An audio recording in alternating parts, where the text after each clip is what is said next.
माननीय गृह मंत्री जी।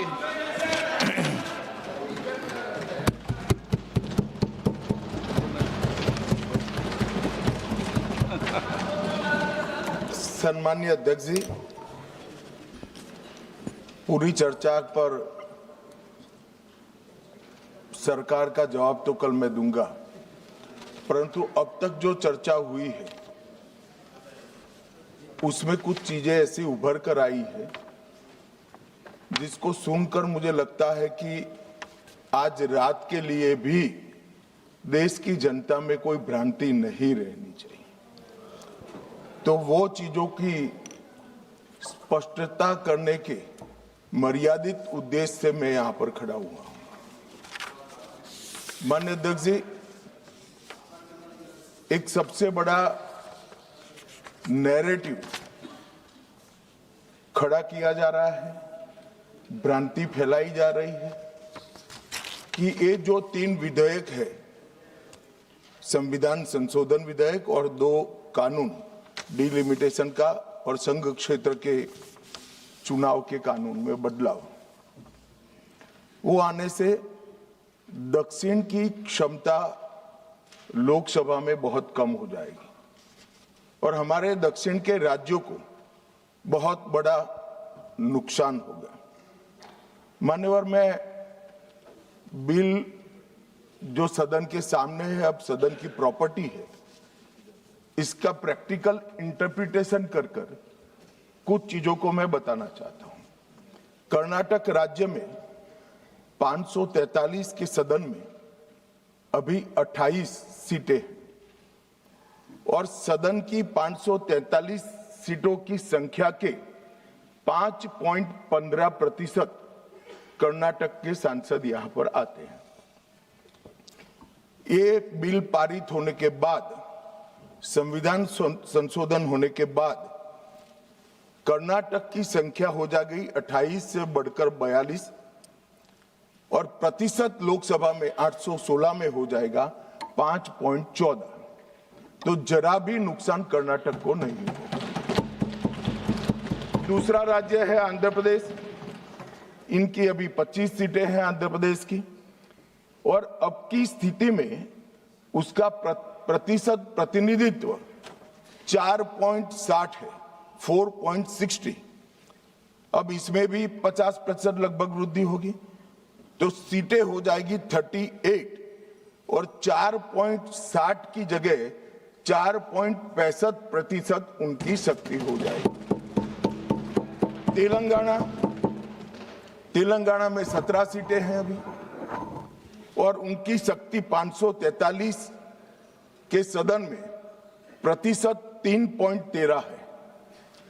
अब उसमें 50% की वृद्धि होगी और सीटें हो जाएगी 26 और 3.13 की जगह 3.18% उनकी क्षमता होगी। तमिलनाडु, इतने सारे लोग काले कपड़े पहनकर आए हैं, मैं तमिलनाडु की जनता को भी आश्वस्त करना चाहता हूं कि आपकी शक्ति कम नहीं होगी, बढ़ रही है। मान्यवर, अभी 39 सांसद तमिलनाडु राज्य से चुनकर यहां आते हैं और 543 के सदन में उसके प्रतिशत है 7.18% और अब 50% वृद्धि के बाद सांसद लगभग हो जाएंगे 59 और इनकी नए सदन में 816 के सदन में प्रतिशत में संख्या हो जाएगी 7.23। मैं फिर से एक बार रिपीट करना चाहता हूं, अभी तमिलनाडु की सदन में प्रतिशत स्ट्रेंथ 7.18% है, वो बढ़कर हो जाएगी 7.23। तो तमिलनाडु को भी कोई नुकसान नहीं है। केरला में 20 सांसद हैं, 3.68% इनका स्ट्रेंथ है, 20 की जगह 30 सांसद होंगे और 3.68 की जगह होगा 3.67। अब कुल मिलाकर दक्षिण का जो पूरा नैरेटिव बनाया जाता है उसको अगर हम सोचते हैं तो अभी 543 सीटों में जो आपके द्वारा बनाया गया है उसमें 129 सांसद इस सदन में बैठते हैं। मान्यवर, लगभग 23.76% दक्षिण के सांसदों का यहाँ शक्ति है। अब 50% वृद्धि होने के बाद 129 की जगह 195 सांसद बैठेंगे और उनकी शक्ति 23.97% मतलब 24% होगी। तो शक्ति बढ़ नहीं रही है, कम नहीं हो रही है, बढ़ रही है। तो कृपया कोई भी एक मिनट मेरा समाप्त तो होने दीजिए, समाप्त तो होने दीजिए। अरे पर समाप्त तो होने दीजिए। अरे पर बीच में कैसे करेंगे आप? मैं अभी बैठ जाइए, उसका भी जवाब देता हूं। आपको जवाब चाहिए ना, देता हूं।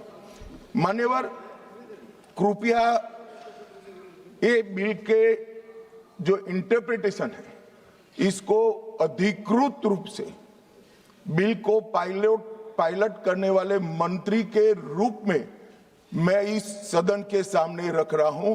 मैं मेरी जिम्मेदारी समझ रहा हूं। जो भ्रांति फैला रहे हैं वो शायद न समझते हैं, तो उसके लिए मेरा कोई टिप्पणी नहीं है। मान्यवर वेणुगोपाल जी कह रहे हैं कि किसने कहा? मैं अमित शाह भारत का गृह मंत्री कह रहा हूं जो इस बिल को पायलट किया। दूसरी बात, सुनिए ना, बिल में कहां है और कहां से ड्रॉ कर मैं आंकड़े निकालता हूं। मैं कल उनको जब डिटेल जवाब दूंगा तब बता दूंगा, मगर वो सुनने के लिए बैठे वॉकआउट न कर जाए। बाकी मैं डिटेल केजी के बच्चे को समझ में आए इतनी सरलता से इनको मैं समझा दूंगा। उनको धैर्य से सुनना चाहिए। मान्यवर, इन्होंने कहा कि जाति जनगणना नहीं कराना चाहती है सरकार।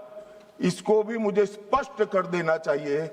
सरकार की कैबिनेट ने नरेंद्र मोदी जी के नेतृत्व में जाति जनगणना करने का निर्णय कर लिया है। अगली जनगणना जाति जनगणना होने वाली है। एक भ्रांति फैलाई जा रही है कि अभी जो प्रश्न पूछे जा रहे हैं उसमें जाति का जिक्र नहीं है। मान्यवर, जनगणना जिनका डिटेल अभ्यास है उनको मालूम होगा, जनगणना 2 हिस्सों में होती है। पहले सभी मकानों को इंगित किया जाता है और उसके बाद में जो बिल्डिंग्स होते हैं इसके अंदर रहने वाले बंदों को इंगित किया जाता है। तो बिल्डिंग की अभी तक कोई जाति की व्यवस्था हुई नहीं है, होगी तब इसको भी गिन लेंगे भी। अभी तक बिल्डिंग की कोई जाति व्यवस्था नहीं है। मान्यवर, जब व्यक्तियों की जाति गिनी जाएगी तब जाति जनगणना का सवाल आएगा। ये भी मैं आज पूरी तरह से स्पष्ट कर देना चाहता हूं। मान्यवर, उन्होंने कहा कि 850 का आंकड़ा कहां से आया, ये मैं समझाता हूं। 850 का जो आंकड़ा है मान्यवर, वो इस तरह से बना है कि काल्पनिक रूप से सोच ले कि 100 सीटें हैं। अगर 33% माताओं को, मातृशक्ति को आरक्षण देना है तो उसमें 50% बढ़ाते हैं तो सीटें होती है 150, और 150 जब होती है इसका 33% करते हैं तो 100 सीटें ऑटोमेटिकली हो जाती हैं। जो 543 सदस्य बैठे हैं इसमें 50% वृद्धि होगी। इसका 33% जब माताओं के लिए रिजर्व हो जाएगा तब 543 की 43 ओपन सीटें होगी जहां पर भी महिलाएं लड़ सकती। तो ये 50% इस तरह से आया है। और 850 है वो राउंड ऑफ फिगर है। 816 एग्जैक्ट संख्या होगी। ये फिर से पूछेंगे कि ऐसा क्यों किया है, तो अभी भी राउंड ऑफ फिगर जो है ये 543 नहीं है, 543 से ज्यादा ही है।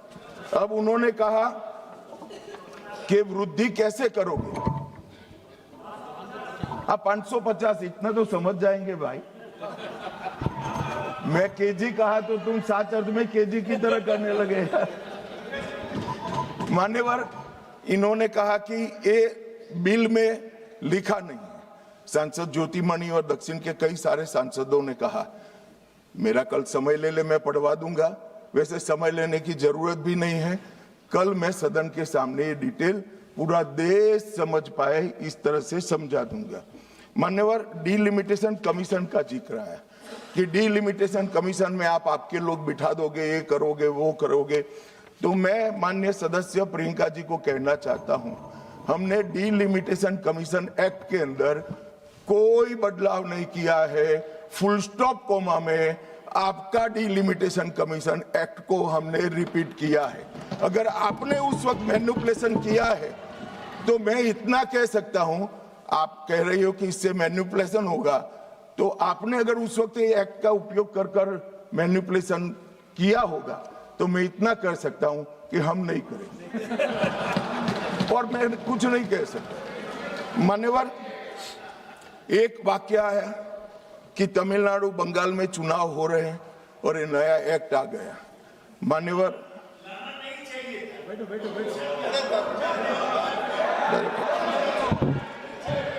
मान्यवर, मैं स्पष्टता से कह देता हूं कि ये डीलिमिटेशन कमीशन की जो रिपोर्ट तभी लागू होगी जब पार्लियामेंट इसको स्वीकार करके करेगी और राष्ट्रपति महोदय इस पर अपना मंजूरी का मोहर लगाएंगी। तो ये 2029 के पहले होने का सवाल नहीं है। 29 तक भी जो चुनाव होंगे वो सारे पुरानी सीटों पर ही होंगे, पुरानी व्यवस्था में होंगे। तो अखिलेश जी को भी डरने की जरूरत नहीं है। यहाँ 27 की बात कर रहा हूं, यहाँ हालांकि वो जीतेंगे नहीं, ये वो अलग बात है, मगर डरने की जरूरत नहीं है। यहाँ पर कहा गया कि सत्ता बनाए रखने की लालसा में ला गया है। मान्यवर, ऐसा जो लोग कहते हैं कि कुछ नेता 130 करोड़ की आबादी के जनमत को मैनिपुलेट कर सकते हैं, वो हमारी शक्तियों के आकलन बहुत ज्यादा कर रहे हैं।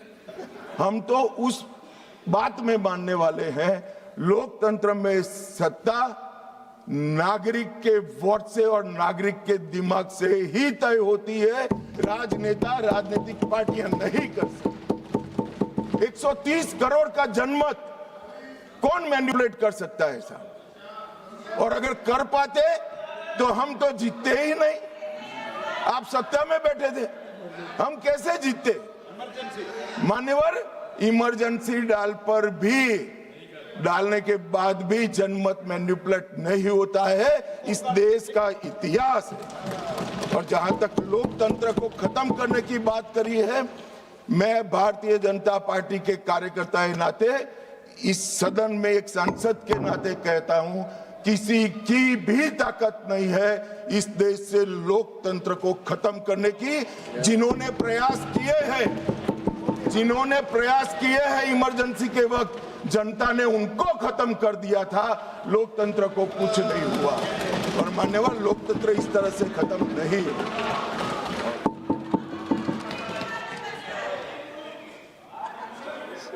ये मलविंदर सिंह